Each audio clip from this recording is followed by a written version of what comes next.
We are on our last discussion for today, and it is one of our most interesting discussions because we're going to talk about the life of Lyme, a premier shared micromobility company across the world.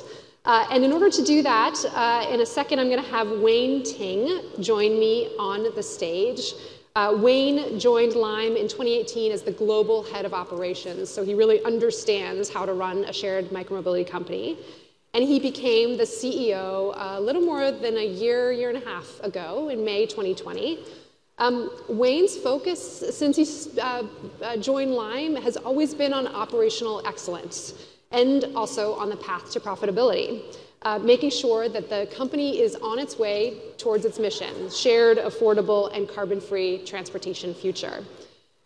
What you're going to hear from our conversation, though, is that Wayne's style of leadership stems from all of his past experiences. So at Uber, with the White House, at Bain & McKinsey, and as a founder. And if you're looking to read an interesting bio on Wikipedia, Wayne's bio is that.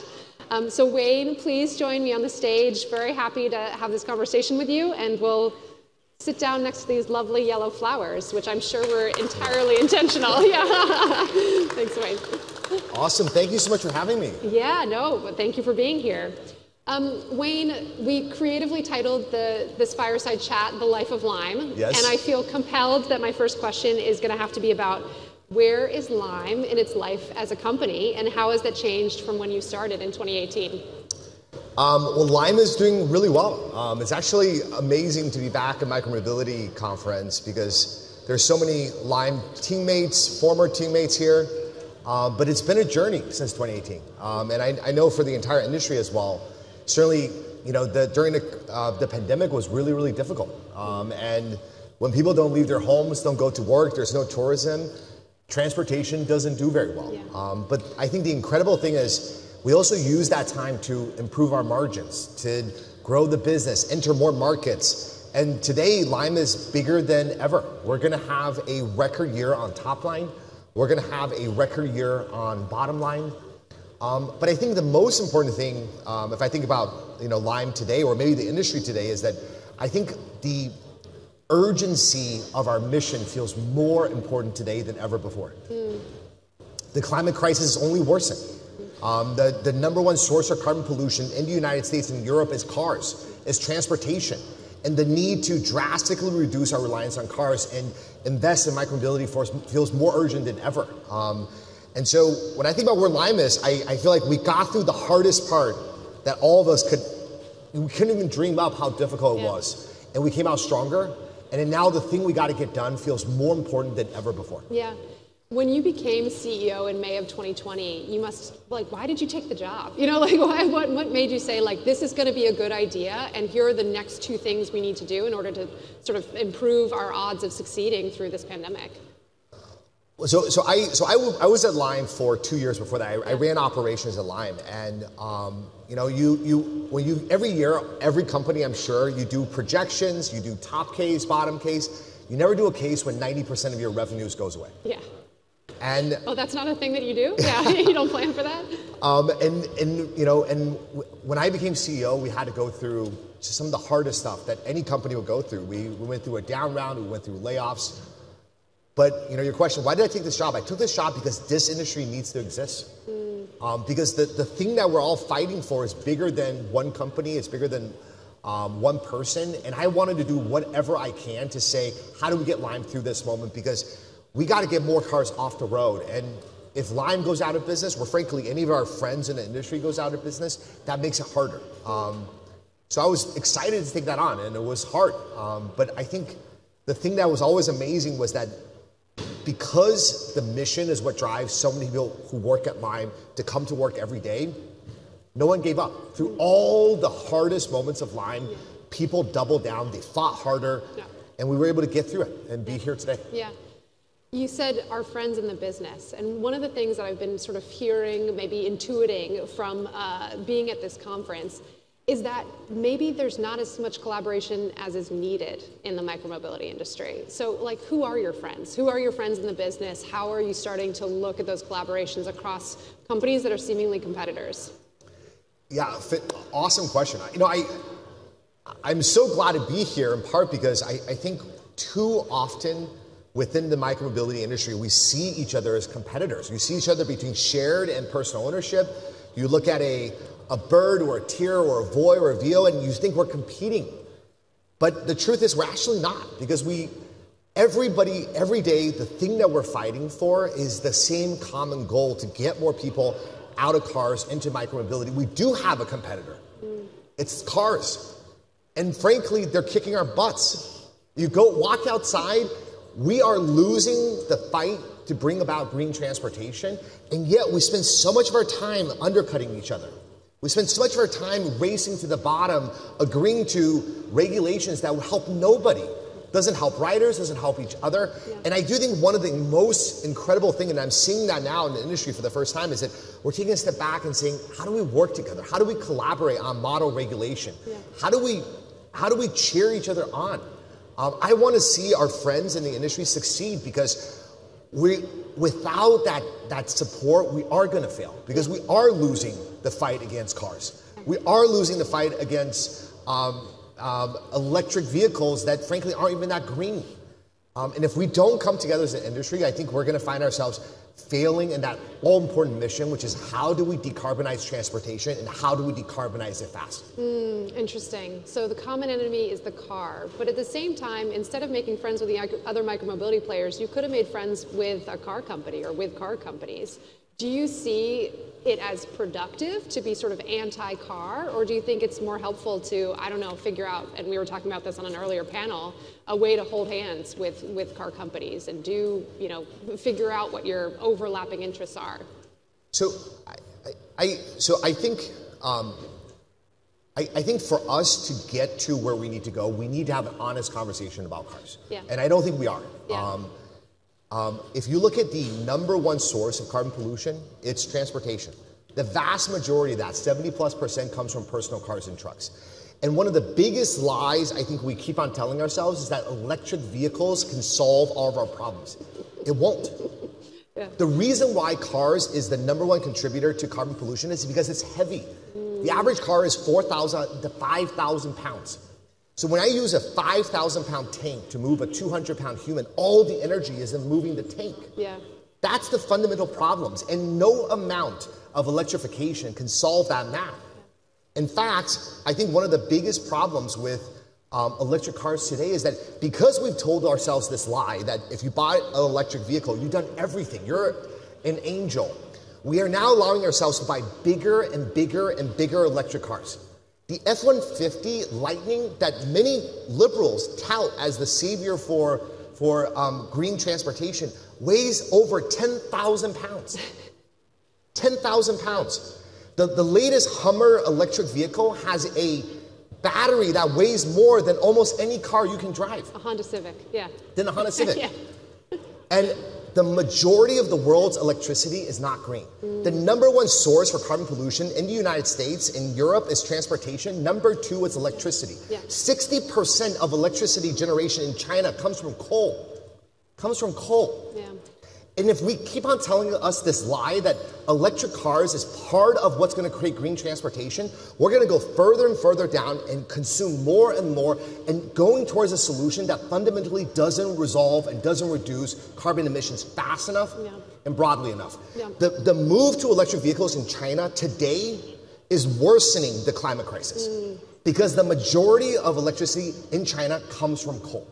And so we got to have this honest conversation. I would love to hold hands with car companies, but not at the expense of the truth. And that's frankly the truth. Yeah. And the only way to solve carbon emissions for transportation is to reduce our reliance on cars and embrace public transportation and green transportation alternatives like everything we're working on here. Yeah, and let's talk about green transportation alternatives. So one of the things I find interesting about Lyme as a company is, I mean, your model, right? Like you have multiple form factors that you're offering as part of your shared business model. So when you think about sustainability, not just at like the car replacement level, but really at the actual vehicle level, how does the sustainability of the vehicle itself square with the fact that you've got these multiple form factors? How are you thinking about that? Well, one of the things I'm really proud of is that, I think because Lyme is the biggest player in the industry, we're fortunate enough that we can actually design our own hardware. Yeah. So we design from scratch our e-bikes, our scooters. We have a new product called Citro, which is a lightweight moped. And because we're able to design our own scooters, we get to design it for the things we care about. And things like sustainability, reliability, things like how long does it last. You know, and I know there's manufacturers here, but I think that there is a conflict when you buy outside of your company, because if my business is to sell you, Julia, more scooters and e-bikes and spare parts, maybe I'm not so inclined to make it last as long as possible, to consume as few spare parts as possible, because I want to sell you more scooters and e-bikes. Interesting, yeah. My business is not to sell more scooters and e-bikes. My business is to keep that e-bike on the road, to be as green as possible, to last as long as possible, when it breaks, to be as easy to fix as possible. So that investment in hardware is fundamentally why I think when you look at things like profitability, when you think of things like our carbon footprint and impact, Lyme is ahead of the game relative to where the rest of the industry is. And we're going to continue to invest in new modes and greener modes, because the more green, the more sustainable our modes get, the better we do. We have a fundamental alignment of interest that I think is opposite when we're buying from outside manufacturers. I'm going to go a little off script here, but one of the things that you're making me think of as you're talking about sort of like vertical integration and owning your supply chain is just the number of micromobility companies we have right now, and whether and when there's going to be consolidation. And I mean that both on the supply side and then also just, you know, in terms of consumer vehicles. What do you think? When is there going to be consolidation, or is there going to be consolidation? You know, I think the industry is probably in a perfect spot for some consolidation. I think that you have frankly a macro, you know, market, private public funding market that's not quite there. And I think as long as companies come together and that mission stays, it's probably a good thing. You know, I think we had the opportunity to merge with Jump. I ran into some former Jump colleagues here, and that made us stronger because it allowed us to get access to an e-bike technology and platform while doubling down on our core e-scooter transportation. And the combination of the two is a stronger company that has a more likelihood of succeeding. I think today there's probably too much fragmentation in micromobility. And as a result, we have this race to the bottom because it is in a narrow interest. You want to win the next RFP, therefore you agree to lots of things that doesn't make any sense. I think in a more consolidated industry, we're going to have a bigger chance of actually achieving our goal because the fewer, stronger players have a bigger chance of succeeding and staying around for the long run. So is Lyme going to be the one that rules them all? I mean, is this partly the goal? I don't think anybody will ever rule micromobility because just look at all the companies here. You know, but I certainly think Lyme is the leader, is one of the leaders in this space, and we're going to continue to invest and to stay the leader in this space. You mentioned something that's kind of like a tension between the fact that there's not as much funding as there needs to be for micromobility companies to get off their feet, off and running, up to scale. And at the same time, there's an intense pressure for micromobility companies already to be profitable. So in your opinion, you know, like how do you square those two things? This need for funding, but also pressure to be profitable from the beginning? And what do you think it's going to take for the industry to be self-sustaining? Yeah, I think first, the push for profitability is probably a good thing for the industry. I think there's been a lot of capital, not just in our industry, but for many other industries. And that's good because it allows you to invest and innovate, take chances, but it also sometimes fails to create the type of discipline that we're going to have to get to over the long run. There is no greater impact we can have than when the day comes when we can actually fund our own growth and our own investments without having to go back to the public markets or private markets every 6 months to raise more money. Sustainability has to be the goal. And there's many things we're going to do to get there on sustainability. We've invested a ton in hardware that lasts longer, that costs cheaper to build, but it's also about improving our own operations. You know, how much time does it take to charge a scooter, to fix a scooter? How many people do we need to actually operate this vehicle? We continue to improve operationally. But I would say a third thing that is critical to getting self-sustaining is we need better regulations. I think a lot of the challenges with the industry today is the race to the bottom on regulations. You know, in the city of Miami, the average scooter trip per mile is charged 50 times the taxes we charge an equivalent car. That's crazy. Yeah. 50 times. Yeah. How in the world could we make money if we agree to that type of bad regulations? Yeah. And when you ask people, well, why is it? We're using the roadway. Absolutely, we got to contribute to helping pay for the roadway.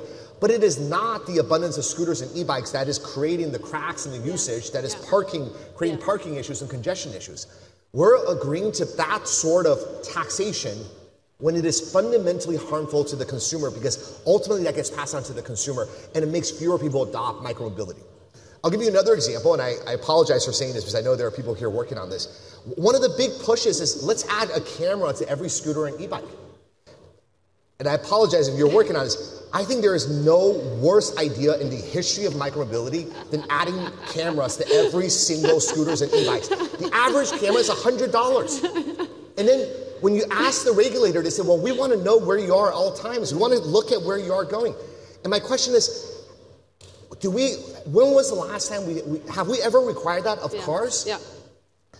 You know, if the issue is safety, it is not scooters and e-bikes that are creating safety issues on the street. Cars killed 1.3 million people last year. We don't have the same requirement of a camera on every single car. And when you add that camera on a scooter or e-bike, you make it harder for us to get to sustainability. So we got to improve operations, we got to improve hardware, but we got to get better on regulations. We cannot agree to 50 times the taxes relative to a car, because when we do that, we make it harder for this industry to stick around for the long run. This message about the real impact of cars, what they do on streets, whether electric vehicles are actually a solution to the climate crisis. I want you to answer two questions. It's like, first of all, who are we lying to? Like, who's sort of believing this? And the second is who's whose hearts and minds do we need to change? So first question, whose hearts and minds do we need to change? And the second question is, who needs to be delivering that message?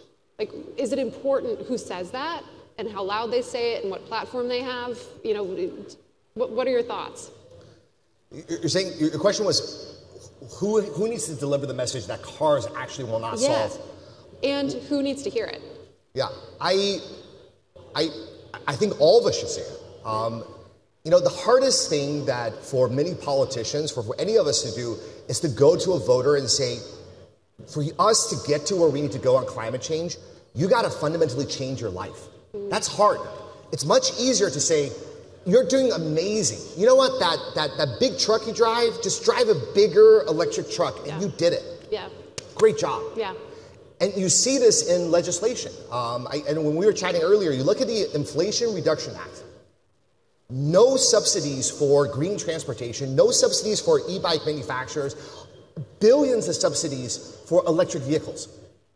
And one of the challenges, because I suspect many people who are in this industry are on the left and more liberal, there's so many good things in the Inflation Reduction Act. But on green transportation, it's an abysmal failure. And we got to call out our friends on the left for having absolutely shit the bed on green transportation. I had a fortune of being in government early in my career. I worked at a National Economic Council. And the reason why we have subsidies is there are many reasons. You sometimes want to catalyze an industry that themselves cannot raise private or public money. Or sometimes there are industries where they can't make the economics work. So you want to subsidize it to make the economics work. Or sometimes you want to help people most in need, lower socioeconomic class, to access something. Every way you look at this does the opposite. No industry has raised more money in the last 5 years than an electric vehicle company. The richest guy in the world is the guy who owns an EV company. That company that he owns makes billions of dollars in profits. And the primary people who drive EVs are rich people. And yet, despite that, we're pumping in billions of subsidies into that industry that raises more money than anybody else, that makes billions of dollars, that primarily subsidizes, including used cars. You can sell a used car, get a $4,000 tax credit. That money is going straight to the pockets of the very wealthy people who don't need that subsidy. We gotta call our friends out when things like this happen. Because if all we do is praise the Inflation Reduction Act, and there are many things to praise, we miss a bigger conversation on, is that the right way to have run that bill? It is an absolute travesty what they did on green transportation. And frankly, we would not have benefited from a credit for e-bikes, but so many people would. Yeah. Primarily the people, the citizens who want to access green transportation, want to buy an e-bike, but can't afford it themselves. Yeah. So let's talk about, like, say you got all the micromobility companies in a room, or around a Zoom. What are the 2, 3, 4 policies that you would say these are the ones that we have to advocate for? Like, this is what you need to be saying, full stop. What I would actually say is, I think as an industry, as a person, as anybody, we should always take criticisms and reflect on where we can improve. But I would actually say too often, our industry, micromobility generally, we concede on points that are fundamentally false. And I want us to stand up and say, that ain't true, and we're not going to concede that point. I'll give you a couple. Safety. Every time I go and talk to a city official, they say, what about safety? So unsafe. And we sometimes say, oh yes, and of course we got to build safer scooters and e-bikes, but scooters and e-bikes are fundamentally safe. It only goes 15 miles per hour. 95% of the serious fatalities that happen on an e-bike is because a car comes and kills you. Imagine you're a pedestrian, you're walking on the street, and a car comes and hits you and kills you. Do we ask that pedestrian, how do you make walking more safe? Do we blame that pedestrian for walking? Yeah. Or do we say, how do we slow down cars? How do we build wider sidewalks? How do we ensure that we don't have a 10,000-pound tank driving down a school neighborhood? We got to stop conceding on safety. I can go full speed at you in a scooter at 15 miles per hour. I'm going to do you up. Please don't. Please don't. Yeah. But we're not going to create the type of serious fatalities that they talk about. Micromobility is fundamentally safe. 2, parking. I get asked all the time, why don't, you got to solve the parking issue. Scooters are parked everywhere.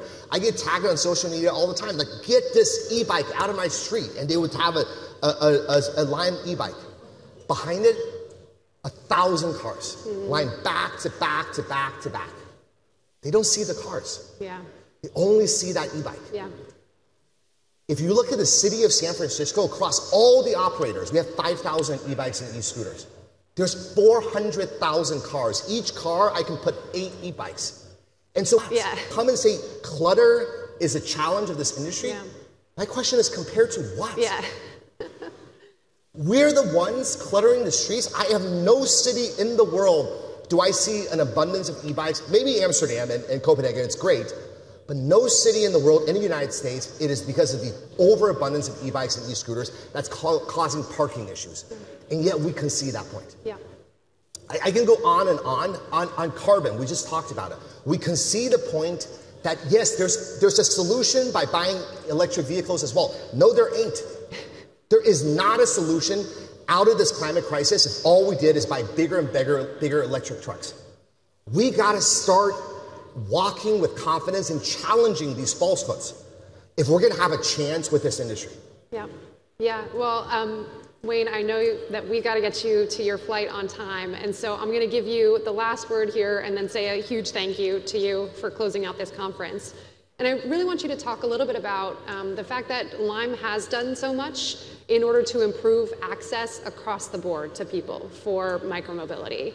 And I wonder, what's your challenge to the industry around providing micromobility for all, around providing equitable access to micromobility? Yeah, that is such an important question, because I think for micromobility to reach our true challenge, we cannot be an industry just for white boys. And nothing wrong with white boys. Love white boys. But if you look at the primary people who use micromobility, it's very male, it's very young, it's more affluent. We got to do more to increase access on a gender perspective, on an age perspective, on socioeconomically into different neighborhoods. And I think there are several things that matter. One is, of course, price. And so we do things like Lyme Access, where people who are on food stamps, we give you a 70–80% discount so that people of different socioeconomic class can access micromobility. But price alone is not enough. It also matters where we deploy. Because you can have a discount, but if it's not deployed in your neighborhood, it doesn't matter. One of the biggest challenges of transportation historically is that we have underserved Black and brown communities in city after city, neighborhood after neighborhood. When I was growing up, you couldn't get a taxi leaving Manhattan. They would kick you off to the side of the road. You can't even get a taxi. We cannot be that industry. And we got to be deploying not just in wealthy downtown neighborhoods, rich neighborhoods, but we got to make sure we're bringing our micromobility into Black and brown communities in all socioeconomic classes. And then we got to innovate on mode. The reason why, when we talk to many of our riders, and we talk to women riders, and they say, I don't always feel safe.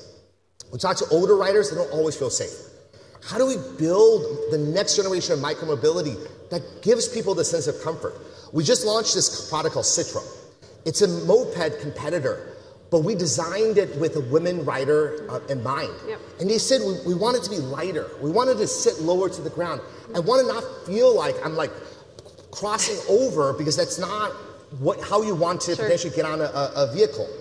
And our question is, can we build a scooter, an e-bike, a micromobility future where somebody who's in their 50s and 60s, a woman and a man both feel equally, have the same level of access to it. If we start to solve these issues, we're going to be able to not just solve the carbon challenge, but we're going to truly bring more folks, more people onto this platform and join this most important industry around micromobility. Amazing. Well, I think that's a beautiful note to end this on. Thank you again so much.